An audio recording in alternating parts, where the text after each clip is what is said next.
Salut. Cette vidéo parce que j'avais envie de parler un petit peu. Pourquoi je prends une voix d'enfant, je ne sais pas. Mais bref, passons à la suite. Donc d'après moi, il y a plaire physiquement et il y a plaire par rapport à ta personnalité.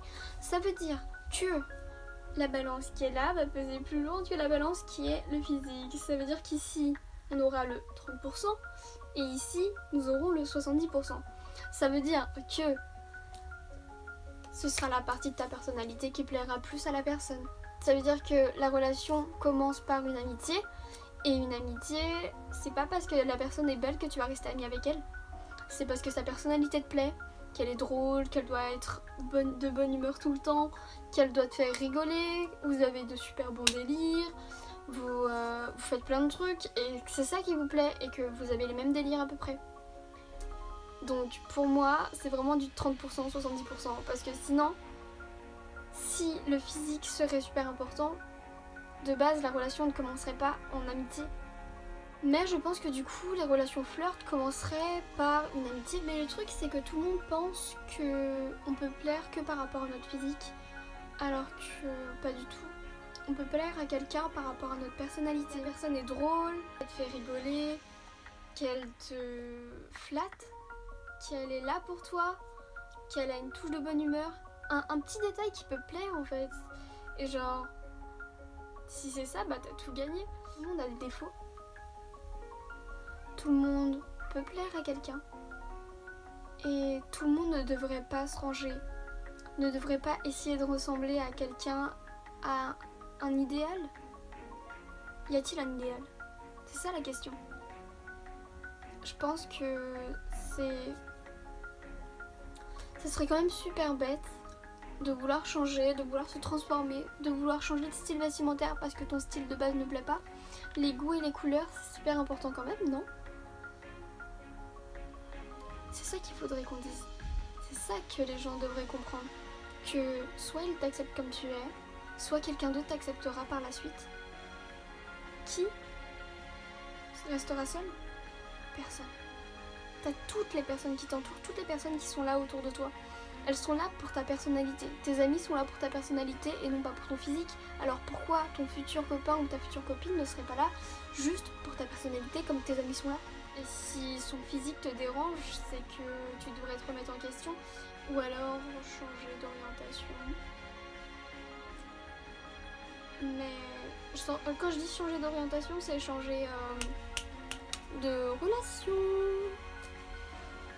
En gros, crocher sur quelqu'un d'autre. La relation que cherche un couple en soi, c'est une amitié fusionnelle avec un petit plus qui sont des bisous, des câlins, etc. Et en soi, de base, sont amis. Pour moi, on est tous amis de base. Et s'il y a plus d'affinité, on décide de sortir avec la personne. Peut-être que ça va pas marcher, peut-être que ça va marcher. Mais ça part d'une base d'amitié et normalement, quand t'es ami, tu restes toi-même. D'accord, la personne, elle peut ne pas te plaire. Mais ça, c'est tant pis, tu passes ta route ou etc. De toute façon, il y aura toujours une autre personne par la suite.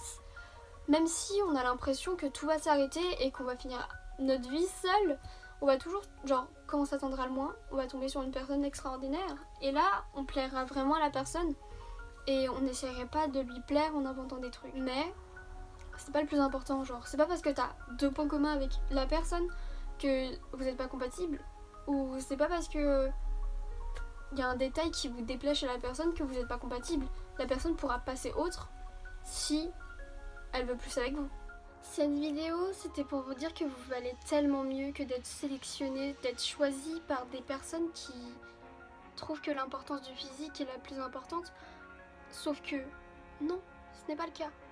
Donc tu peux être une personne formidable, même si tu te trouves pas assez bien. Et ça, c'est le plus important, non? Fais attention à l'image que toi, tu as de toi. Et maintenant, c'est à ton tour de décider de si tu veux voir les choses comme moi, ou si tu veux garder ta tête de mule en voulant essayer de plaire à quelqu'un. Faut essayer de se plaire à nous-mêmes d'abord, avant d'essayer de plaire aux autres. Parce que vous avez déjà vos complexes à vous, ce qui fait que vous complexez déjà et que vous essayez de changer des trucs. Genre moi, j'essaye de changer mon corps.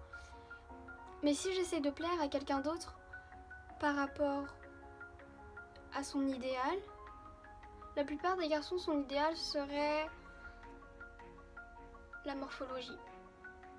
Et il y a des trucs que tu peux pas changer. Il y a des trucs que tu dois garder. Enfin, il y a des trucs qui sont impossibles de changer clairement et tu pourras pas plaire à tout le monde.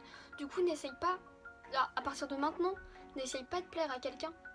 Si la personne te plaît pas, enfin, si la personne tu lui plais pas, c'est pas ton problème. Passe à autre chose. Parce qu'il y a plein de gens, on est 8 milliards dans le monde, tu vas pas t'arrêter sur des personnes qui trouvent que t'es pas assez bien pour eux, alors que ça se trouve c'est eux les grosses merdes. C'est probable. Du coup, aie confiance en toi.